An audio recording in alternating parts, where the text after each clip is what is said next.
एक व्यक्ती असतो जो आपल्या 3 मुलांसोबत आणि पत्नीसोबत राहत असतो. तो व्यक्ती फळं विकण्याचं काम करत असतो. तो जसा फळं विकण्यासाठी बाहेर जातो, तसं त्याची पत्नी Instagram वापरत असते. एक दिवस असाच त्या 40 वर्षीय महिलेला तिच्यापेक्षा वयाने 15 वर्षांनी लहान असलेल्या एका मुलाची फ्रेंड रिक्वेस्ट येते. आणि नंतर त्या 24 वर्षाच्या मुलामध्ये आणि या 40 वर्षाच्या महिलेमध्ये असे काहीतरी घडतं, असा काहीतरी मोठा प्रकार होतो, जो आज सोशल मीडियावर व्हायरल झाला आहे. नक्की त्या महिलेचं आणि त्या 24 वर्षाच्या मुलाचं काय सुरू होतं? काय आहे संपूर्ण कहाणी? पूर्ण जाणून घेण्यासाठी हा व्हिडिओ शेवटपर्यंत बघा. आजच्या आपल्या सत्य घटनेची सुरुवात होते सांगली जिल्ह्यामध्ये. इथे असलेल्या तासगाव परिसराच्या आसपास राहणारा निलेश पायगुडे, वय वर्ष 45, त्याची पत्नी सविता, वय वर्ष 40 आणि या दोघांची 3 मुलं, 2 मुली आणि 1 मुलगा. अशा प्रकारे हे कुटुंब त्या ठिकाणी आनंदाने राहत होतं. निलेश फळं विकण्याचं काम करत होता आणि तो जसा घरातून फळं विकण्यासाठी बाहेर पडायचा, तसंच सविता घरी एकटीच असायची. तिची मुलं थोडी मोठी होती, त्यांचं शालेय शिक्षण सुरू होतं. निलेश जेव्हा फळं विकण्यासाठी बाहेर जायचा, तेव्हा सविताला घरामध्ये जास्त काही काम नसायचं. फक्त स्वयंपाक, धुणी-भांडी करणे आणि दिवसभर मोबाईल चाळत बसणे. Instagram, फेसबुक अशा सर्व गोष्टी. जेवण बनवण्यात तिला तिच्या मुली देखील मदत करायच्या. अशा प्रकारे ही सविता अगदी आरामात राहणारी स्त्री होती. तिला कशाचीही चिंता नव्हती, टेन्शन नव्हतं. पतीच्या जीवावर ती घरामध्ये ऐशोआरामात जीवन जगत होती. पण असं म्हणतात ना, रिकामं डोकं हे सैतानाचं घर असतं. आणि याच रिकामटेकडेपणामुळे या कुटुंबाच्या आयुष्यात अशा काही घटना होणार होत्या, ज्यांची यांनी कधी कल्पना पण केली नव्हती. एक दिवस सविता असंच मोबाईल बघत होती, तेव्हा तिला विशाल शितोळे नावाच्या एका मुलाचा मेसेज आला. सविता देखील त्याच्यासोबत बोलू लागली. हा विशाल शितोळे आजपासून 4 वर्षापूर्वी 21 वर्षाचा होता आणि ही सविता 36 वर्षाची होती. 2021 मध्ये यांचं हे प्रकरण सुरू झालं होतं. त्याचा शेवट 2025 मध्ये झाला. कसा झाला हे आपल्याला पुढे समजणारच आहे. आता जसं सविताला विशालचे मेसेज येऊ लागले, तसं सविता देखील त्याच्यासोबत चॅटिंग करू लागली. इथं एक गोष्ट आपल्याला समजून घ्यावी लागेल. सविता ही तिच्या आयुष्यात बोर झालेली. दिवसभर हाताला काही जास्त काम नसल्यामुळे तिचा वेळ पण जात नसायचा आणि त्यापेक्षाही अवघड म्हणजे तिची रात्र पण सरत नसायची. कधीतरी ती मोबाईलमध्ये व्हिडिओ बघून स्वतःला गरम करायची, पण आतून तिला असं वाटायचं की कुणीतरी आपल्याला चांगलं रगडून घ्यावं आणि घाम काढावा. लग्न होऊन बरीच वर्ष झाल्यामुळे तिच्यात आणि निलेशमध्ये पाहिल्यासारखे संबंध होत नव्हते. निलेश दिवसभर कामाने दमून जायचा आणि आल्यावर रात्री तसाच झोपून जायचा. सविता अजूनही स्वतःला तरुण समजत होती. मोबाईलवर दिसणाऱ्या रील्स आणि नवीन नवीन गोष्टीमुळे तिला स्वतःच आयुष्य हे कुठेतरी मागे पडत आहे हे जाणवत होते. आणि याच गोष्टीमुळे तिने या अनोळखी मुलासोबत गप्पा मारायला सुरुवात केली. त्याने सविताला सांगितले की मी खानापूरचा आहे. त्यानंतर दोघांमध्ये ओळख होऊ लागली. दिवसेंदिवस यांच्यात चॅटिंग सुरू असायची आणि हळूहळू हे दोघे पण नको त्या गोष्टीवर बोलायला लागले. जसं की आज आत काय घातलं आहे, आज कोणता कलर आहे. विशालला समजत होते की ज्या अर्धी सविता आपल्याला अडवत नाही, म्हणजे तिला पण तेच हवे आहे. विशाल जो होता तो सविताला सांगत होता की मी खानापूरमध्ये काम करतो आणि मला 30,000 रुपये पगार आहे. आता एवढा पगार ऐकून ही सविता विचार करू लागते की 21 वर्षाचा मुलगा इतकं सगळं कमावतो आणि माझा पती फळं विकून किती कमावतो? फक्त घर खर्च चालतो, पण आयुष्यात आरामदायी जीवन नाही. अशा प्रकारे ही सविता त्या मुलाकडे आकर्षित होऊ लागते. विशालने देखील तिला सर्व काही विचारलेलं असतं. तुझं लग्न कधी झालं? तुझा पती काय करतो? तुझी मुलं काय करतात? हे सर्व तपशील सवितानं त्याला दिलेले असतात. तिनं तिचा फॅमिली फोटो देखील त्याला शेअर केलेला असतो. अशा प्रकारे दोघे एकमेकांना अगदी चांगल्या प्रकारे ओळखू लागतात. आता हळूहळू विशाल तिच्याकडून तिचा कॉन्टॅक्ट नंबर घेतो. व्हिडिओ कॉल सुरू होतात. दोघे एकमेकांना लाईव्ह पाहू लागतात आणि यांच्यामध्ये प्रेमाच्या गोष्टी होऊ लागतात. विशाल सविताला म्हणत होता की काहीही झालं तरी मला तुला भेटायचं आहे. भेटल्यानंतर काय काय करायचं आहे तुला माहीत आहे ना? मात्र सविता म्हणते की ते शक्य नाही. तू तिकडे खानापूरध्ये काम करतोस, मी इकडे आहे. आणि त्यातल्या त्यात माझा पती, त्याला जर समजलं तर काय होईल? तो फळं विकत असतो. तू जर म्हणशील रात्री भेटायचं तर मी रात्री इथून निघू शकत नाही. कारण माझा पती सकाळी 8 वाजता इथून जातो, रात्री 10 वाजता घरी येतो. त्यामुळे मी रात्री कुठेही जाऊ शकत नाही. तेव्हा विशाल म्हणतो की रात्री नाही तर मग आपण दिवसा भेटूया. आणि 3 दिवसांनी हा विशाल तिकडून खानापूरहून तासगावची गाडी पकडून येतो. सविता आपल्या मुलांना काहीतरी कारण सांगते. बाजारात वगैरे चालले आहे असं सांगून ती देखील जाते. त्यानंतर हे दोघे एका ठिकाणी भेटतात आणि एकमेकांना डोळे भरून बघतात आणि कडक अशी मिठी मारतात. इतके दिवस जे फक्त मोबाईलवर चालू होतं, ते आज प्रत्यक्ष होणार होतं.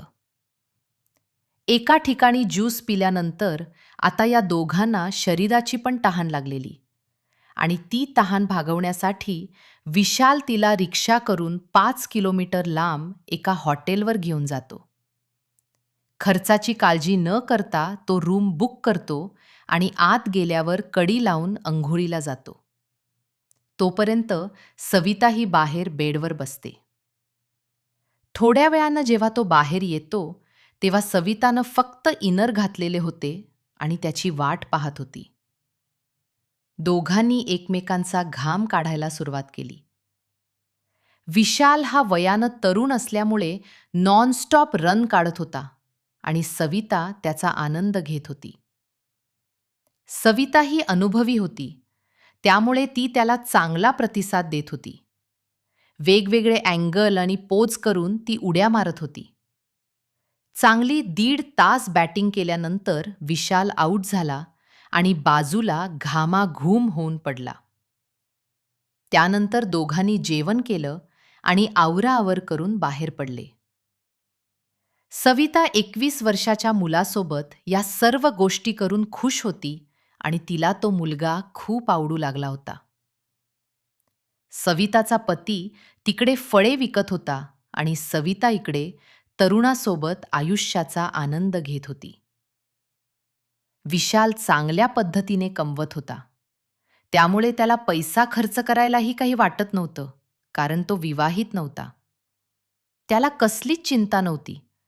जितका काही पैसा यायचा तो सर्व खर्च केला तरी त्याला त्याची पर्वा नव्हती. आणि तो सर्व पैसा सवितावर खर्च करू लागला होता. विशाल सविताला बऱ्याच ठिकाणी फिरायला घेऊन जात राहिला. आता ही सविता विचार करू लागली की माझ्या पतीसोबत राहून इतकी वर्ष झाली, पण आजपर्यंत त्यानं मला कुठेही नेलं नाही. मात्र हा विशाल माझ्यासाठी काय नाही करत आहे? माझ्यासाठी सर्व गोष्टी करत आहे. कदाचित देवानंच याला माझ्यासाठी पाठवलं असेल, असं सविताला वाटू लागलं आणि ती त्याच्या प्रेमामध्ये पूर्णपणे वेडी झाली. अशा प्रकारे सविताही आपल्या पतीला फसवत होती. पती तिकडे मेहनत करत होता, फळे विकत होता आणि सविता इकडे कार्यक्रम करत होती. तिच्या पतीला कानोकानीही या गोष्टीची खबर नव्हती. आता असंच त्यांचे संबंध 1-2 महिने नाही, 1-2 वर्ष नाही, तर तब्बल 4 वर्षापासून सुरू होते. 2021 पासून विशाल आणि सविताचं हे संबंध सुरू झाले होते आणि आता 2025 साल आलं होतं. 24 ऑक्टोबर 2025चा दिवस असतो. निलेश आपल्या पत्नी सविताला म्हणतो की मी आज नाट्य कार्यक्रम बघण्यासाठी जाणार आहे आणि मी रात्री जेव्हा घरी येईन तेव्हा जेवण करेन. माझ्यासाठी जेवण वाढून घरात झाकून ठेव. सविता म्हणते, ठीक आहे. तिचा पती कार्यक्रमासाठी जातो आणि रात्री 11च्या दरम्यान तो घरी येतो. त्याला त्याच्या पत्नीनं जेवण वाढून ठेवलेलं असतं. तो जेवण करतो आणि आपल्या अंथरुणावर झोपून जातो. सविता तर आधीच झोपलेली असते. जसा दुसरा दिवस उगवतो, सविताला जाग येते आणि ती बघते की आपला पती अजूनपर्यंत झोपेतून उठलेलाच नाही. ती जवळ जाते, त्यानं अंगावर घेतलेली चादर बाजूला सरकवते आणि जसं ती बघते तसं ती हैराण होते आणि त्या ठिकाणी ओरडू लागते, हंबरडा फोडते, कारण निलेशचा कोणीतरी खून केलेला होता. त्याचा मृत्यू झालेला होता. सविता मोठमोठ्यानं रडत असते. तिचा आरडाओरड ऐकून शेजारी-पाजारी आणि गावातील लोक त्या ठिकाणी जमा होऊ लागतात. बघता बघता लोक त्या ठिकाणी जमा होतात. ही खबर पोलीस स्टेशनपर्यंत पोहोचते. पोलीस घटनास्थळी दाखल होतात. मृतदेहाचा पोस्टमॉर्टम करण्यात येतो.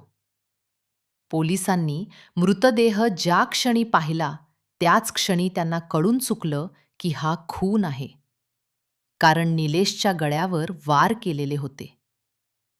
आता पोलीस मृतदेहाचा पोस्टमॉर्टम करतात आणि सविताची विचारपूस करण्यात येते की नक्की काय झालं होतं. सविता म्हणते की काल रात्री आमच्या गावामध्ये नाट्य कार्यक्रम होता आणि माझे पती कार्यक्रम बघण्यासाठी गेले होते. जाताना त्यांनी मला सांगून गेले होते की माझ्यासाठी जेवण वाढून ठेव, मी तिथून आल्यानंतर जेवण करेन. आणि मी अगदी तसंच केलं होतं. त्यानंतर मी झोपून गेली. ते जेव्हा तिथून आले त्यांनी जेवण केलेलं होतं, कारण मी वाढलेलं जेवण त्यांनी संपवलेलं दिसत आहे. मात्र मी जशी सकाळी उठले, त्यांच्या चेहऱ्यावरची चादर ओढली तर मला रक्ताचे दाग दिसले. त्यांच्या गळ्यावर निशाण दिसले. त्यांचा मृत्यू झालेला होता. कोणीतरी त्यांची हत्या केलेली होती.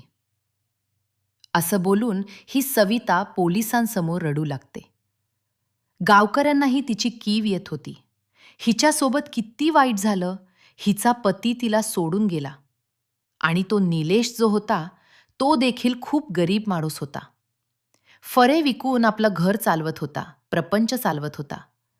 त्याची 3 मुलं होती, पत्नी होती आणि कसबसं त्याचं जीवनयापन सुरू होतं.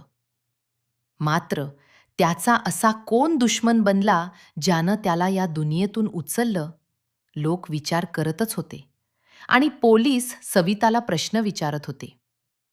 सवितानं देखील पोलिसांना जसं घडलं तसं सांगून दिलं होतं. मात्र पोलिसांना अजूनही कळत नव्हतं की निलेशची हत्या नक्की कोणी आणि कशामुळे केली. पोलिसांना कुठेच काही पुरावा मिळत नव्हता. त्यामुळे पोलीस सुरुवातीला निलेशच्या घरापासूनच तपास सुरू करतात. सविताची अधिक कसून चौकशी सुरू होते. त्यानंतर तिचा मोबाईल नंबर, कॉल डिटेल्स वगैरे सर्व काढण्यात येतात. जशा तिच्या कॉल डिटेल्स काढण्यात येतात तसं दिसतं की तिचे संपर्क विशाल शितोळेसोबत होते. आता विशालचं लोकेशन जेव्हा काढण्यात येतं तेव्हा त्याचं लोकेशन खानापूरला दाखवत होतं. मात्र ज्या दिवशी निलेशची हत्या झाली त्या दिवशी या विशालचं लोकेशन याच ठिकाणी दाखवत होतं. आता पोलिसांना कळायला वेळ लागला नाही. त्यानंतर ते लगेच खानापूरला गेले आणि विशाल शितोळेला ताब्यात घेतलं. जेव्हा त्याला पोलीस स्टेशनमध्ये आणलं आणि त्याची कसून चौकशी सुरू झाली तेव्हा तो सुरुवातीला नाटकं करत होता. मात्र जेव्हा पोलिसांनी त्याची सर्व्हिसिंग केली, ऑइल चेंज केले, तेव्हा तो सांगू लागला की यामध्ये फक्त माझी चूक नाही, तर निलेशची जी पत्नी आहे, सविता, हिचा देखील खूप मोठा हात आहे. यानंतर पोलीस सवितालाही ताब्यात घेतात आणि दोघांची जेव्हा कसून चौकशी सुरू होते, तेव्हा दोघेही त्या ठिकाणी पूर्णपणे तुटतात आणि संपूर्ण कहाणी पोलिसांना सांगू लागतात. सविता सांगते की 2021 मध्ये विशालसोबत माझी ओळख झाली. दोघांमध्ये मैत्री झाली आणि त्या मैत्रीचं रूपांतर प्रेमात झालं. आता याला प्रेम म्हणायचं की दुसरं काही हे तुम्हीच ठरवा. आणि आम्ही दोघं एकमेकांना भेटू लागलो. विशालला जेव्हा वाटायचं तेव्हा तो भेटण्यासाठी यायचा. तब्बल 4 वर्ष हा सगळा कार्यक्रम चालू होता. आता सविताचा जो पती होता, निलेश, तो तर बिचारा मेहनत करत होता. तो सकाळी 8 वाजता घरातून बाहेर पडायचा, तिकडे फळांचा स्टॉल लावायचा, 10 वाजता येऊन आपला टिफिन घेऊन जायचा आणि त्यानंतर तो डिरेक्ट रात्री 10 वाजता घरी यायचा. म्हणजे दिवसभर निलेशच्या घरी येण्याचा काही प्रश्नच नव्हता. घरी फक्त सविता आणि मुलं असायची. आणि सविता जेव्हा विशालला भेटण्यासाठी जायची, तेव्हा ती मुलांना सांगून जायची की मी बाजारात मार्केटमध्ये चालले आहे. आणि जेव्हा कधी निलेशचा सवितासाठी फोन यायचा, तेव्हा घरी मुलं फोन उचलायची आणि वडिलांना सांगायची की आई मार्केटमध्ये गेली आहे. जेव्हा जेव्हा निलेश सविताला कॉल करायचा, तेव्हा तेव्हा त्याला हेच उत्तर मिळायचं की ती मार्केटमध्ये गेली आहे. आता निलेशला थोडं विचित्र वाटू लागले. नक्की ही वारंवार मार्केटमध्ये का जात असते? मी तर सर्व सामान घेऊन येत असतो. त्याला संशय येऊ लागला. त्यानंतर हा निलेश सविताचा माग काढू लागला आणि पाठलाग करत असताना त्याला स्पष्ट दिसलं की त्याची जी पत्नी आहे, जी आता थोड्याच दिवसात उतारवयाला लागणार आहे, ती एका तरुण मुलाच्या प्रेमात पडली आहे. त्याच्यासोबत भेटते, बोलते, त्याच्यासोबत विविध ठिकाणी फिरत असते. हे निलेशनं स्वतःच्या डोळ्यांनी पाहिलं आणि तो पूर्णपणे तुटला. जशी सविता घरी आली, तसा त्यानं तिच्यावर हात उचलण्यास सुरुवात केली, मारहाण करण्यास सुरुवात केली. मात्र सविता थांबायचं नाव घेत नव्हती. जेव्हा जेव्हा विशाल म्हणायचा, तेव्हा ती त्या ठिकाणावरून निघायची आणि भेटायला जायची. ती घाबरत नव्हती आणि निलेश हा सांगून सांगून वैतागला होता, त्रस्त झाला होता. हा एक इमानदार व्यक्ती होता, फळ विकणारा व्यक्ती होता, गरीब व्यक्ती होता, अतिशय साधा माणूस होता. मात्र पत्नीच्या अशा वागण्यामुळे निलेश आता दारूचे सेवन करू लागला होता. तो खूप जास्त प्रमाणात दारू पिऊ लागला होता आणि जसा तो दारू प्यायचा, तसं त्याला त्याच्या पत्नीचं ते कृत्य आठवायचं आणि त्यानंतर तो आणखी मारहाण करायचा. मात्र ही सुधारायचं नाव घेत नव्हती. ते म्हणतात ना, जित्याची खोड मेल्याशिवाय जात नाही, अशीच तिची अवस्था झाली होती. तिनं एका चांगल्या व्यक्तीचं आयुष्य इथे उद्ध्वस्त केलं होतं. ज्यानं कधी दारूला हातही लावला नव्हता, त्याला तिनं दारूच्या आहारी लावलं होतं. मात्र ही अजूनपर्यंत सुधारली नव्हती. ती विशालला सोडायला तयार नव्हती. सविताला 2025 मध्ये समजतं की विशालचं लग्न ठरलं आहे. तिला सोशल मीडियावर कुठेतरी त्याची स्टोरी दिसते आणि तिला जेव्हा हे कळतं, तेव्हा ती विशालला कॉल करते आणि त्याला म्हणते की तुझ्या प्रेमात मी वेडी झाली आहे. मी तुझ्याशिवाय राहू शकत नाही. तू लग्न करू नको. आणि विशाल देखील तिच्या प्रेमात वेडाच झाला होता. तोही सविताला म्हणत होता की तुझं तर आधीच लग्न झालं आहे, तुझा पती आहे आणि आपण दोघं लग्न कसं करू शकतो? तेव्हा ही सविता त्याला बिनधास्त म्हणते की या पतीला तर मी त्रस्त झाले आहे. हा नसला तर बरं. हा मला मारहाण करतो. पण तो मारहाण का करत होता हे तिला समजत नव्हतं. सविता स्वतःच विशालला म्हणते की 24 ऑक्टोबर रोजी आमच्या गावामध्ये नाट्य कार्यक्रम आहे. त्या दिवशी बरीच गजबज असेल. लोक कार्यक्रम बघण्यासाठी तिकडे गेलेले असतील आणि त्याच दिवशी आपण असा काहीतरी प्लॅन बनवू. आणि त्या दिवशी जसा सविताचा पती निलेश कार्यक्रम बघण्यासाठी गेला, तसंच सविताने विशालला घरी बोलावून घेतलं आणि घरात लपवून ठेवलं. निलेश बिचारा तिकडे कार्यक्रम पाहून परत आला. त्याने जेवण केलं आणि तो आपल्या अंथरुणावर जाऊन पडला. त्याला संशय येण्याचं काही कारण नव्हतं. इकडे विशाल लपून बसलेला होता आणि जसा तो उठला त्याने पाहिलं की निलेश झोपलेला आहे. त्याने कुऱ्हाड घेतली आणि कुऱ्हाड घेऊन तो निलेश जवळ दिला. त्याला वार करायचा होता, मात्र त्याच्यामध्ये ती हिंमत होत नव्हती. विशाल विचार करत होता की आता जर याची हत्या करून काय उपयोग? आपल्याला दुसरी पत्नी मिळेल, आपलं जीवन व्यवस्थित चालेल आणि या गोष्टीच्या फंद्यात पडायलाच नको.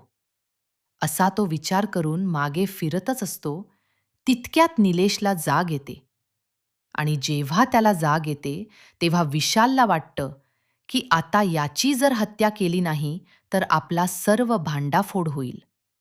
आणि त्यामुळे विशाल निलेशच्या गळ्यावर कुऱ्हाडीने वार करतो आणि त्या ठिकाणी निलेश या दुनियेला सोडून जातो. ज्यावेळी विशाल हे कृत्य करत होता, त्यावेळी निलेशची जी पत्नी आहे सविता, ही देखील त्याच्या सोबत उभी होती आणि त्याला मारण्यासाठी सांगत होती. अशा प्रकारे त्यांनी ती हत्या केली. त्यानंतर त्यांनी निलेशच्या अंगावर चादर टाकली आणि सविताने विचार केला की आता जशी सकाळ होईल तसं मी नाटकाची सुरुवात करेन. आणि तिनं अगदी तसंच केलं. मात्र म्हणतात ना, कायद्याचं हात लांब असतात. पोलिसांनी गुन्ह्याचं गांभीर्य समजून घेऊन हे प्रकरण अगदी चांगल्या पद्धतीनं सोडवलं आणि या लैला मजनूंना कायमस्वरूपी जेलमध्ये पाठवून दिलं. आता कदाचित आयुष्यभर ते जेलमध्येच राहतील आणि लवकरच त्यांचा तिथेच अंत होईल. मात्र एका नीच, नालायक स्त्रीमुळे 3 मुलांचं आयुष्य त्या ठिकाणी बर्बाद झालं आणि आपल्या मुलाबाळांसाठी कष्ट करणाऱ्या गरीब निलेशला आपला जीव कायमचा गमवावा लागला. अशा स्त्रीबद्दल आपण काय म्हणू इच्छिता? ते जरा कमेंटमध्ये आपली प्रतिक्रिया नोंदवायला अजिबात विसरू नका. व्हिडिओ लाईक करा आणि अशाच सत्य घटना, क्राईम स्टोरी नेहमी ऐकत राहण्यासाठी चॅनलला सबस्क्राईब करा. धन्यवाद.